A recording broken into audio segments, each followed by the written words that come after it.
కొడుకున్నాడు అనుకోండి, ఎలా నాకు వాడికి అనుబంధం అంటే తనూభవుడు అంటారు. వాడు నా శరీరము నుండి వచ్చినవాడు, ఆనందధాతువు నా గుండెల దగ్గర నుంచి కదిలితే కొడుకు పుడతాడు.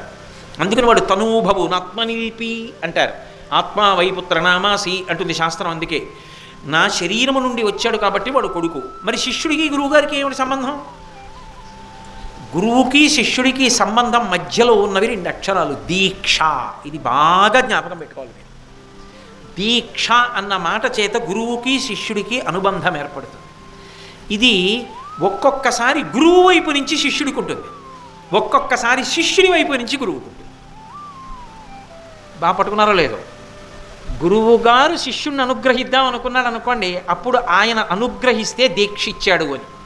ఒక్కొక్కసారి గురువుగారు అనుకోలేదు, నేను వీడిని అనుగ్రహిద్దామని ఆయన ఏమనుకోలేదు, ఆయన వల్ల అనుగ్రహింపబడదామన్న ఆర్తి శిష్యుడు పెట్టేసుకున్నాడు. అలా పెట్టేసుకున్నాడని గురువుగారికి తెలియదు, కానీ ఆయన గురువు అయిపోయి తరింపజేస్తాడు శిష్యుడి నమ్మకం వల్ల. అది పెద్ద విశేషం అండి గురు శిష్య సంబంధంలో. ఎలా అంటారేమో, మీకు నేను ఒక విషయం చెప్తా. దీక్ష అన్నది ఎలా ఇస్తారంటే, ఒక్కొక్కసారి స్పర్శ చేత, ఒక్కసారి ఇలా ముట్టుకుంటాడు గురువు, ముట్టుకున్న కారణం చేత శిష్యుడిలో మార్పు వస్తుంది, అది సంకల్పం చేస్తాడు లోపల, ఇక నుండి ఈ శిష్యుని యందు ఉన్నతి కలుగుగాక. అందుకే ద్విజత్వం అంటారు. దీక్ష చేత ద్విజుడవుతాడు శిష్యుడు. ద్విజ అంటే రెండో మాట పుట్టాడు. ద్విజ అన్న మాట ప్రధానంగా ఎవరికి అన్వయం అంటే పక్షికి. ఎందుకని? పక్షులన్నీ గుడ్డులోంచి వస్తాయి, ముందు ఏదొస్తుంది? గుడ్డు వస్తుంది. ఓ పక్షి గుడ్డు పెడుతుంది, గుడ్డు మీద ఏముంటుంది? పెంకు ఉంటుంది. పిండం ఎక్కడుంది? పెంకులో ఉంది. ఇప్పుడు కోడి గుడ్డు పెట్టింది, మళ్ళీ గుడ్డులోంచి పిల్లని ఎవరు తేవాలి? కోడే తేవాలి. కోడి ఏం చేస్తుంది? స్పర్శనిస్తుంది. చక్కగా వంగి ఇలా ముందుకి 2 కాళ్ళ మీద నడిచి ఆ పెంకు మీద తన కడుపుని మెల్లిగా ఆనుస్తుంది. ఎంత మాత్రము గట్టిగా ఆంచదు, తగిలి తగలకుండా ఆంచుతుంది.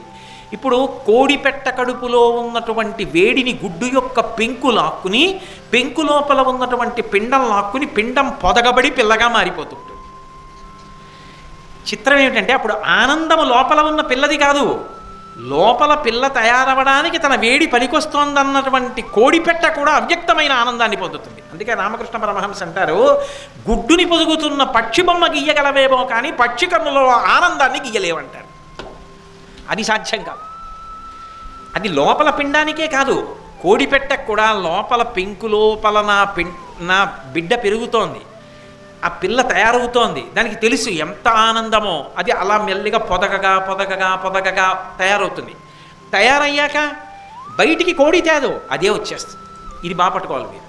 కోడి తేదో, కోడి పిల్ల వస్తుంది. ఎలా? తన చిన్ని ముక్కుతో పెంకు పగలగొట్టేస్తుంది, పగలగొట్టేసి పైకి వచ్చేస్తుంది. పైకి రాగానే రెక్కలు అల్లారుస్తుంది, చిన్ని రెక్కలు అల్లార్చి తిరగడం మొదలు పెడుతుంది. ఏదో మొదట్లో కోడిపెట్ట వెంట తిప్పుకుంటుంది, తర్వాత అదో కోడిపెట్ట అయిపోయి అదే తిరగడం మొదలు పెడుతుంది. గురువు శిష్యుడు అంతే. కోడి ఎలా సంకల్పం చేసిందో అలా గురువు గారు సంకల్పం చేస్తాడు. ఈయన శిష్యుడు తరించుగాక, వీడి జీవితము వ్యర్థము కాకుండుగాక, వీడికి భగవదాభిముఖ్యము కలుగుగాక, వీడికి భక్తి కలుగుగాక సంకల్పం చేసి ముట్టుకుంటాడు. అది గురువుని ఎందుకు ఆశ్రయించాలి అంటే అందుకు. ఆ జ్ఞానం కోసం గురువుగారి దగ్గరికి పరిగెడతారు. ఆ గురువు సంకల్పం చేసి ముట్టుకున్నాడు అనుకోండి, అదొక దీక్ష, స్పర్శ దీక్ష.